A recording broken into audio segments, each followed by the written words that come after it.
Hello, everyone. My name is Gregory, and this is the view from out here.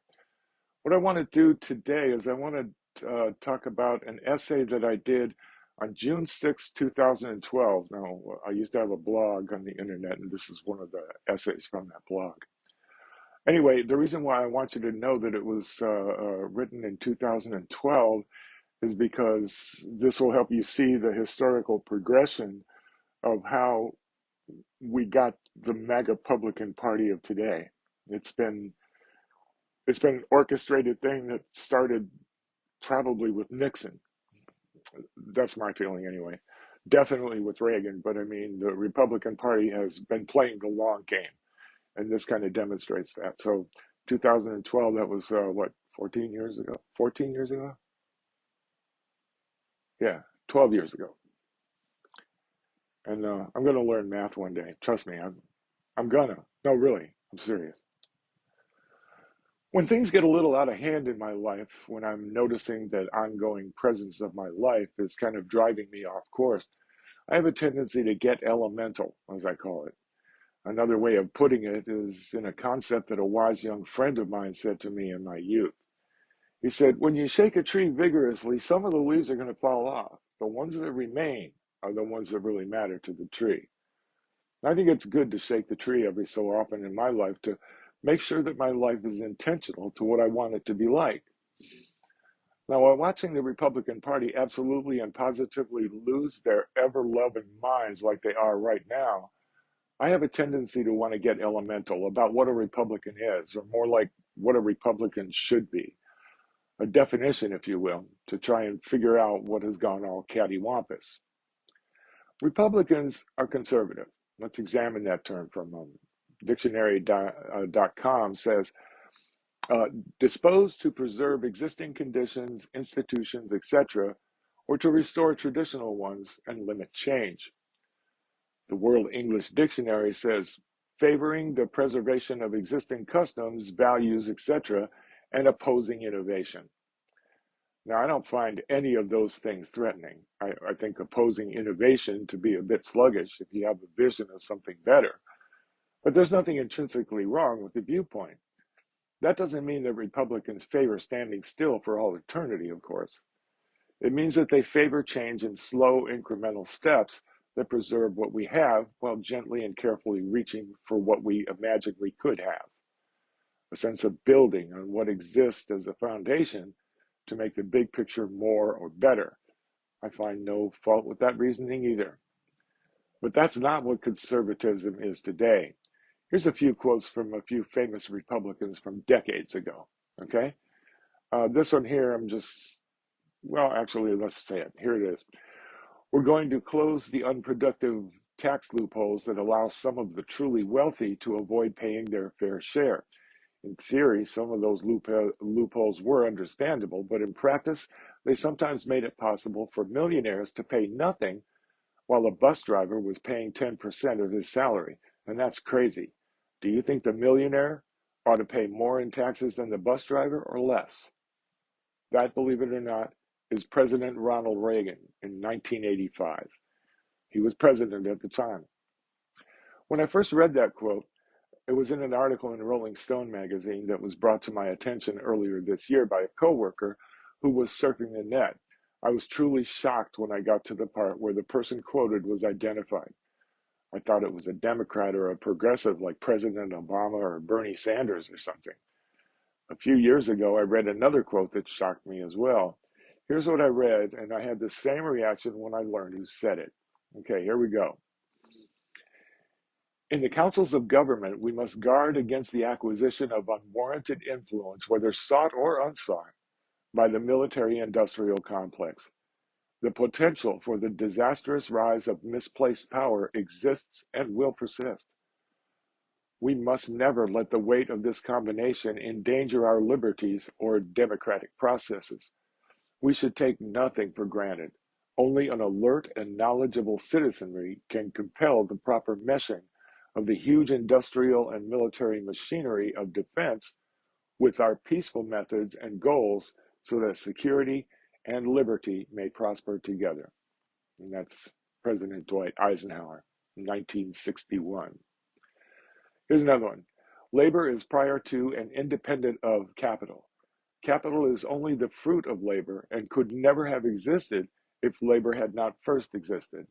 Labor is the superior of capital and deserves much the higher consideration. That's President Abraham Lincoln. Now, in all fairness, Lincoln, though a Republican, was considered a liberal.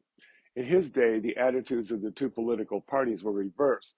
Democrats were thought of as the stodgy, business oriented folks, the Dixiecrats, and Republicans were the wild, bleeding hearts in the political landscape of the United States.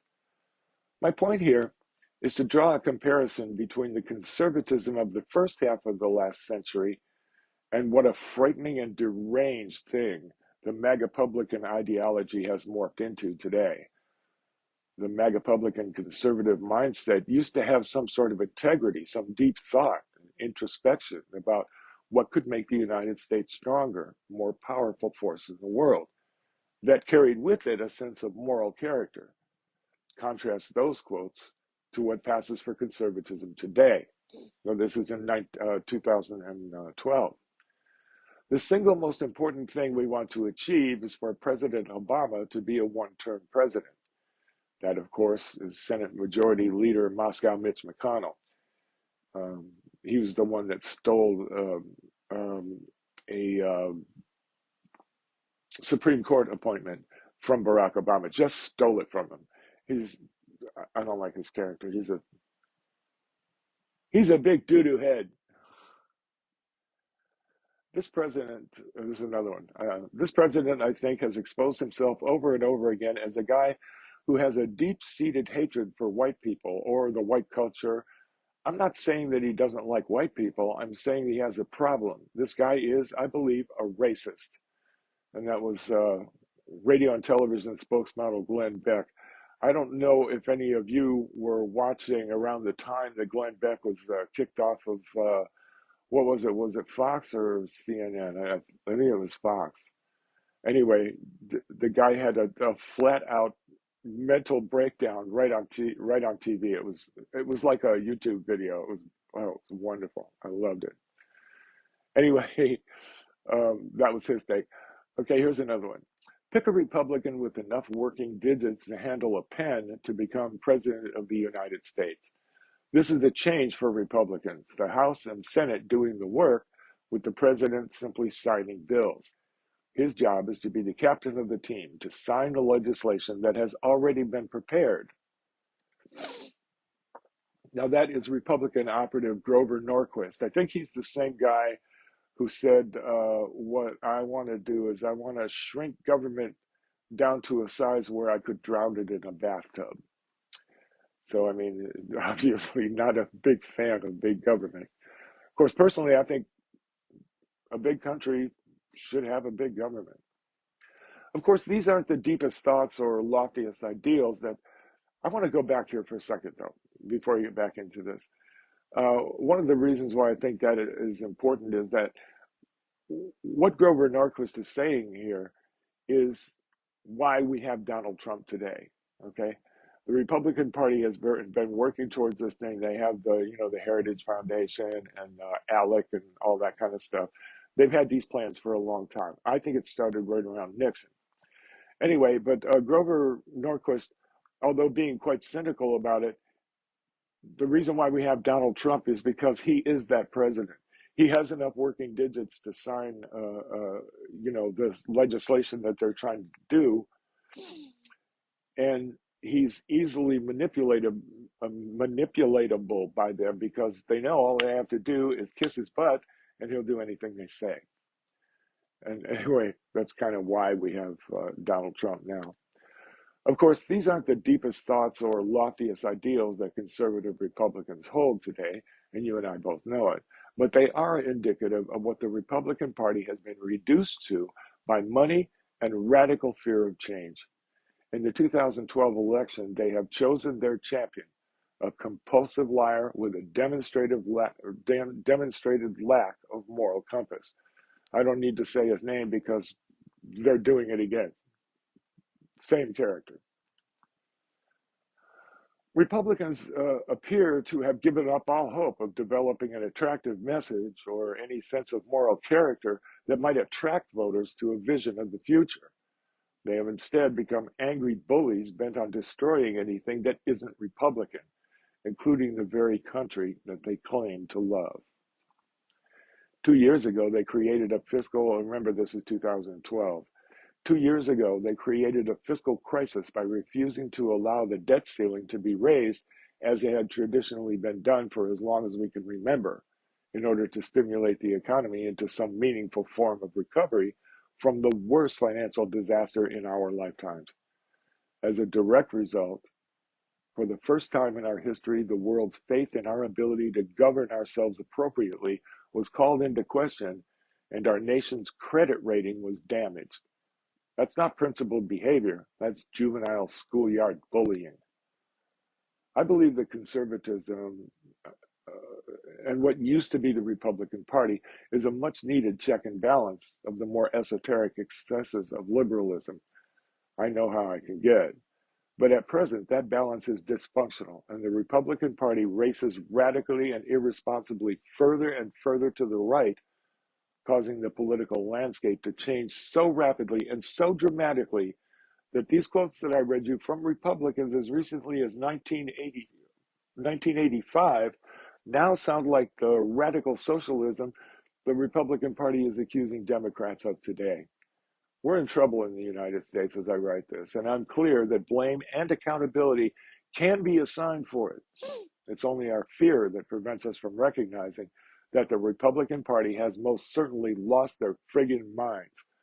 With this debt ceiling mess, they are terrorizing the citizenry of the United States and damaging our good name across the globe.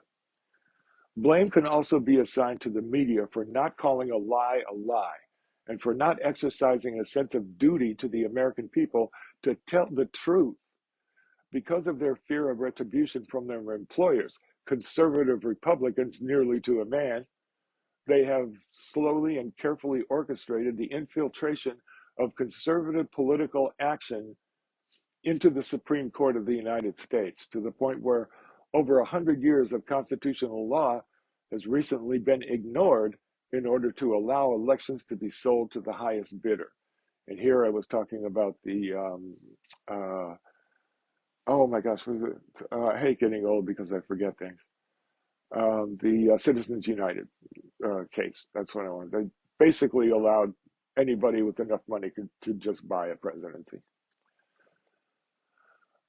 Conservative Republicans, blah, blah, shoo. Okay, to a lesser degree, the Democratic Party is not blameless either. Beholden to the same financial interests for their very electoral survival, they have in a large part abdicated their own integrity and responsibility to the American people to stand for the truth that they know. This is not principled behavior either. This is cowardice. The good people of the United States are better than this, and we deserve better from our leaders. It's clearly up to us, you and I, to restore the principled behavior that guides our lives back upward into the political landscape of our country, because it's certainly not going to come trickling down from above. Anyway, I want to thank you for watching. Please remember to click like and subscribe in the little thingies down below. And don't forget about my book, Searching for Saint Germain. It's getting really good reviews, and I think you're going to like it. Anyway, meanwhile, my name is Gregory, and this is The View from Out Here. Much love.